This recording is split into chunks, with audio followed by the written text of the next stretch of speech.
I want to talk about something important. I want to talk about brand. What is this brand of which we speak, Graham? What is brand? Why does it matter? I mean, I think I'll start by saying that a brand. Everybody thinks a brand is just a logo.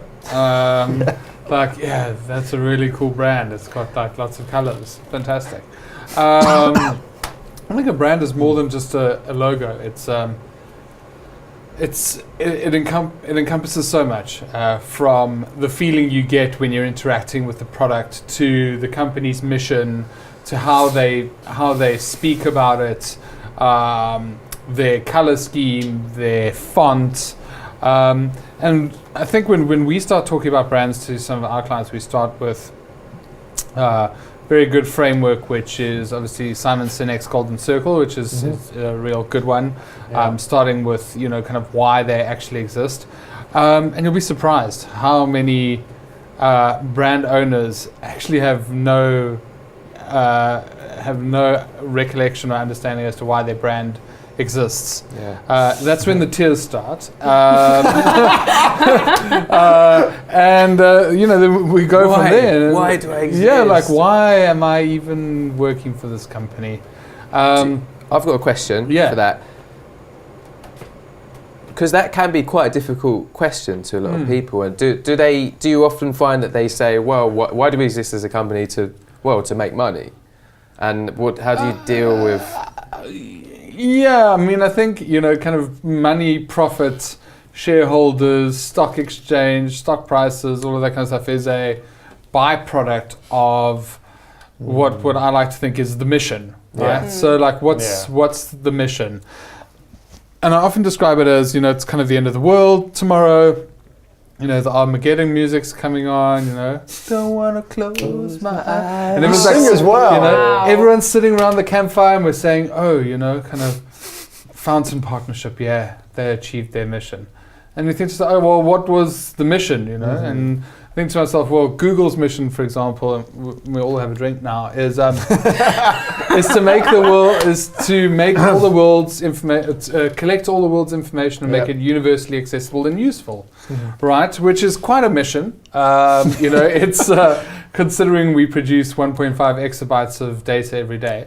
But in that mission, that really defines how they go about doing their business and how we think about them as a brand. When I'm searching for information, I go to Google. When I want to access that information, I search. The universally accessible bit, I think they've still got a little bit to do. It's like 3 billion people in the world don't have access to information yet, so that's kind of still in their future. But that is the core of their brand, and it defines how they go about doing what they do moving forward. So for me, that's a really good brand. What makes a good brand? I think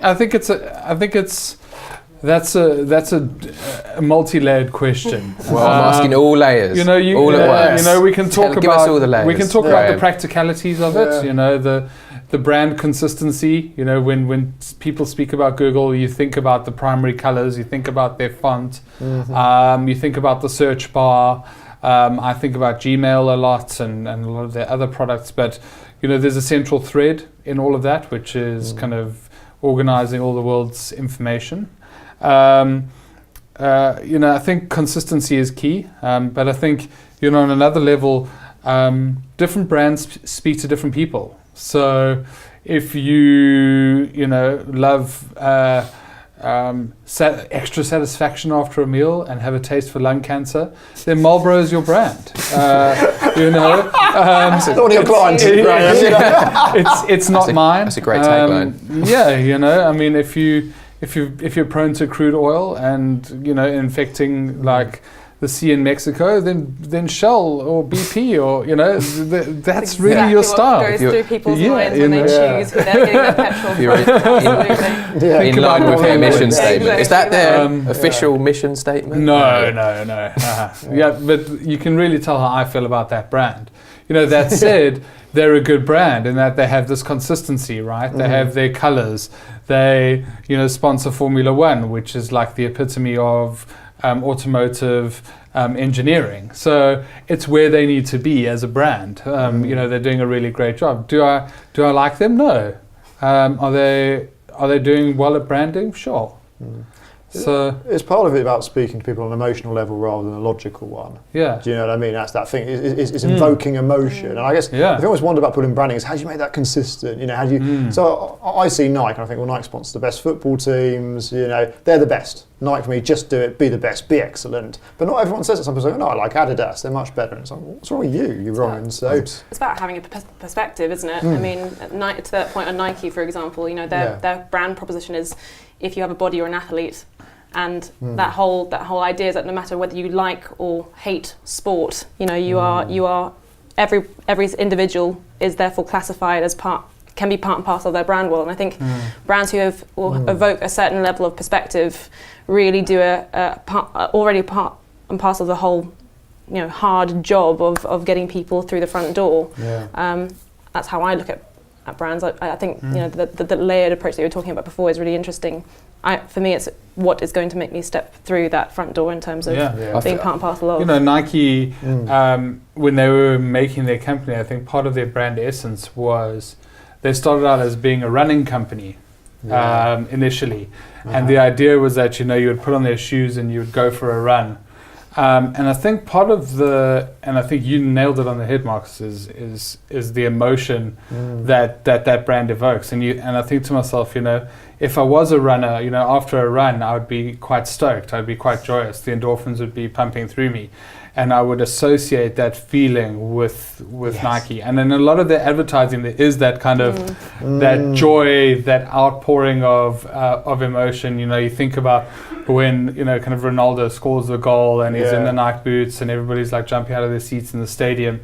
You know, it's that emotion that you feel with that. You know, Coca-Cola, it's their whole thing is based around joy.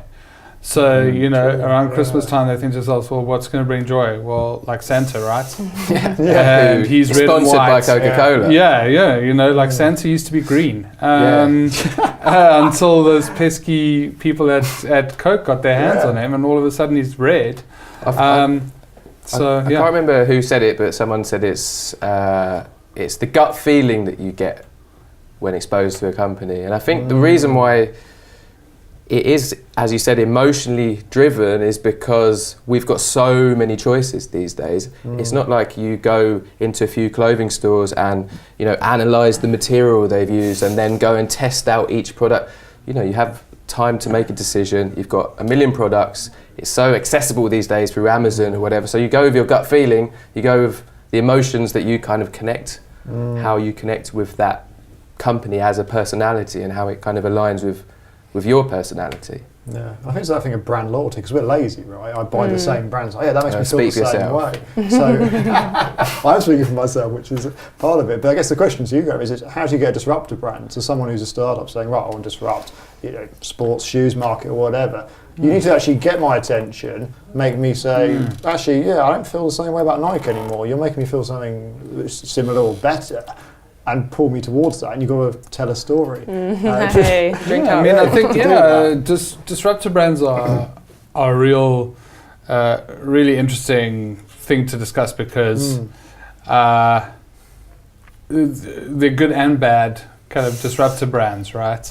So you know, Uber came in and disrupted the kind of taxi industry, and we all thought it was really great, and we started booking through our apps, and you know, we had a fantastic time, and we thought this is how we wondered how the world existed before Uber, and you know, then it came out that, you know, they don't pay their drivers so much, and they're disrupting this kind of like unionized industry that has a certain kind of pay you know, structure. You know, they don't treat their female engineers that well over at HQ. They've been accused of various lawsuits. So, you know, there's a side to disruption that is great. You know, you think to yourself, wow, this is like a real benefit for the consumer. And then you wonder at what cost this happens. You know, like, you know, I'm still waiting for these guys to get hauled over the coals, and I hope it doesn't because I'm a massive fan, but kind of Patagonia. You know, they do a really great job. You know, their clothes are really expensive, but at the same time, you get like at least 20% of the price of that is peace of mind and being, a social justice warrior on top of that, and telling people, I buy Patagonia, so I'm king of the world kind of thing. But they do a lot of good in the world, and I think one of the cool things about being a brand is once you figure out what brand you are and what voice you are, it opens up a whole conversation or realm of content that you can dominate. Yeah. So when Trump is talking about kind of building the wall or taking a pipeline through somewhere that is a national park, it automatically falls within Patagonia's territory to say, Trump, you're a dick, or like whatever they said. Most people's territory, really. So. It fell within their gamut to have commentary around that, saying, while we're standing, we'll oppose you putting this pipeline through this national park, or there's something they said. So, good and bad. I think authenticity really comes into it. So we're talking about disruptive brands and having a brand promise, right? And you can disrupt, and you can have a kind of a mission statement that people are aligned with and agree with, but you have to back that up by being authentic. It's got, it can't just be something you're projecting to the world because you want them to have this gut feeling about you that doesn't align with who you really are. So I think authenticity is a huge part of branding. Classic example of a brand gone wrong is the Pepsi example, of trying to claim or make a claim or have that perspective or have that emotional connection with their audience groups or their audience in a way that wasn't authentic at all to them as a company, equally with how people were feeling around this idea of inclusivity and so on and so forth. So I think it's really easy to fall down the trap of not finding that authentic idea or that authentic concept, but it's super hard to find something that is very, very authentic. I think that conversation around authenticity is a really big one because every brand believes that they are being authentic to their customer or their consumer, and everyone believes that the consumer feels very much in the same light. But the reality check is, and I know we'll get onto this later when it comes to that social media discussion, is that customers are incredibly savvy. The consumer is incredibly smart, and the new generations that are coming up in the world, they don't really care. And it's getting harder and harder to convert them in this world of brand authenticity. And I'm a big advocate of it. I think it's a really difficult job to get a brand to sound authentic, but it's really difficult with the mediums that are cropping up in the world that don't allow them to actually do this. I think that also the bigger you get, the harder it becomes. If you're a small team, like let's say a small agency, there's a certain vibe, a certain culture that you sort of inherently have, and that should kind of project as that is part of your brand.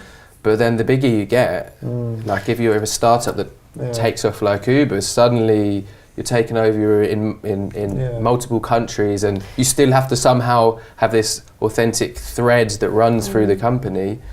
How do you do it? Are we giving too much credit to brand? Like the thing with Uber just solved a problem, which is like, well, I'd have to stand in the street in the rain and hail a cab. I just want to open an app and it comes, and they were almost first to market. Like, was it the Uber brand that drove me to it? No, it could have been called Marcus is an idiot car, but I still would have done it. Because I want that outcome, and it's that thing of always the thing of the functionality versus. So it's that thing of like, I don't really care if Uber authentic or not. I'm still using Uber. It's bad to say. I know they're not paying the drivers enough or whatever, but you're solving an emotional problem for me, which it's raining. I need to get it to the studio now to be shot. Well, I'm going to use Uber. Will I stop using Uber because of what's been going on with the news? Possibly not, because actually it's a cheaper option than the black taxi. So how important is brand? So it's. Do you think it's important, Marcus? Less, so you're asking I originally a direct sales copywriter and performance-driven guy. I mean, I can make you money probably with a rubbish logo. I think having a brand with emotional message and story helps. It will help with the conversion, but I wouldn't say it's essential. There's a word dropping there. So I want to give a shout out to a guy called Drayton Bird. You come across Drayton Bird? Yeah, so he's been writing copy since the 1950s.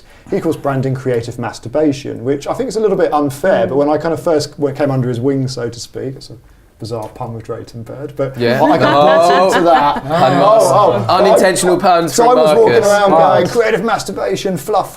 No.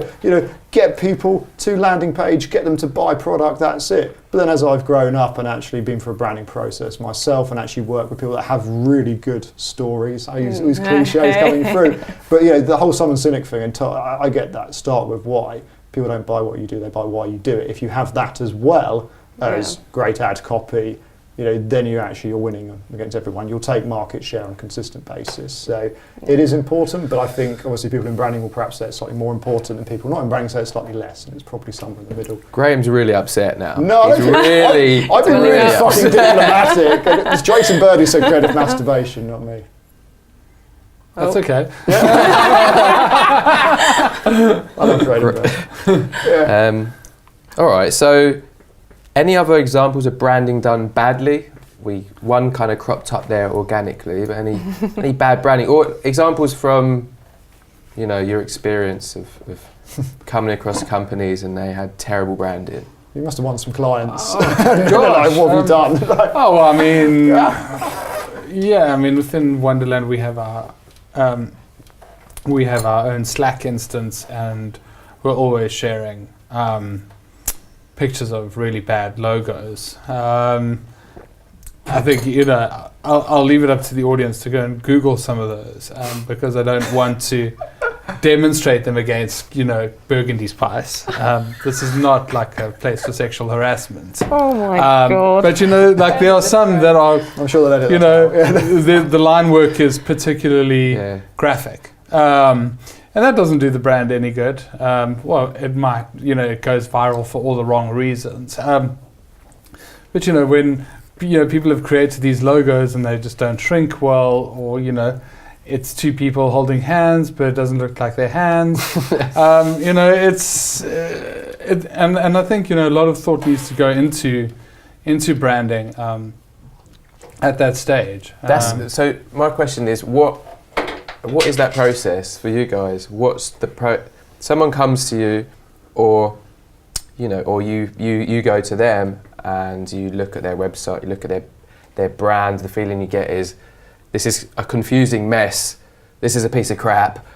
What's the process of creating a brand identity for them that's consistent, that it projects their mission statement and their values and their culture? How do you do that? Well, a big piece of what we do is customer-led strategy, and we ask a lot of really important big questions up front to those brand owners. Things about like what is their mission? What is their why? What are their, what do they see that's wrong with the world that they're making right? What are their 1, 2, and 5 year goals? What's their big, hairy, audacious goal? A lot of them have no idea, when the mission of their business actually comes to an end. We work with a lot of charities, and we say to a charity, so what's your mission? And they go, well, we want to end slavery. And I was like, oh, okay, cool. So, when there are no more slaves in the world, your business or your charity must cease to exist, right? Because it's mission accomplished. Pretty much. And they're like, we're this 150-year-old charity. And I'm like, well, you must be a really bad charity then, right? You haven't. Is that when they cry? Well, the thing is, they haven't eradicated slavery in the 21st century, and they've been at it for 150 years. How effective is this charity at their job? Not really that effective. Is there a nice graph showing the number of slaves going down the well, and their impact on the ground? And but we can have an idea of that kind of thing. We speak about those. We speak about those questions, and then based on those answers, we get a really good idea of their brand essence and the kind of line work that goes into their logo, the kind of color scheme that they would pick. We normally go at them with 2 or 3 logos in black and white, because we believe that a logo should work in any color. It shouldn't just work in one. Once that process happens, then we apply their color palette. We start thinking of the visuals associated with that brand. If it's a low-key charity, you know, we don't want, you know, pictures of euphoric people kind of doing the podium champagne spray. You know, it's not the vibe. So it is about authenticity. It's about going with what they do and thinking about their tone of voice. And I think it's about that whole mix. Like, how do all these things come together? Yeah. You know, you can't have a Jamie Oliver looking chef with a Gordon Ramsay style approach in the kitchen. It's just not. Those two things don't gel. Yeah. So it's about making something that gels across all of those different facets. And I've got a future-based question for you. Yeah. Ooh. Whoa. Right. Where do you see branding going in the future? Automated. You would say that, wouldn't you? AI. No, I don't think so. No, I was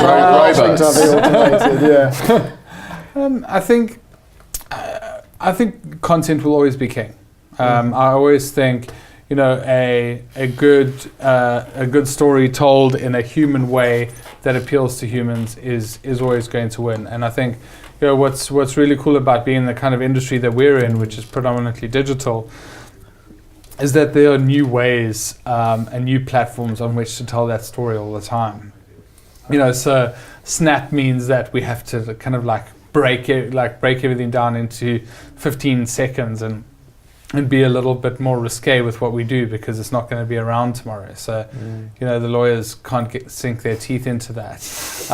You know, Google AdWords, for example, you know, means, you know, there's a certain amount of space in those text ads in which to get your idea across or your message across. So, you know, I think the future is, you know, adapting to whatever digital platforms come our way and thinking how we can be most creative on those platforms and do a fantastic standout job on them.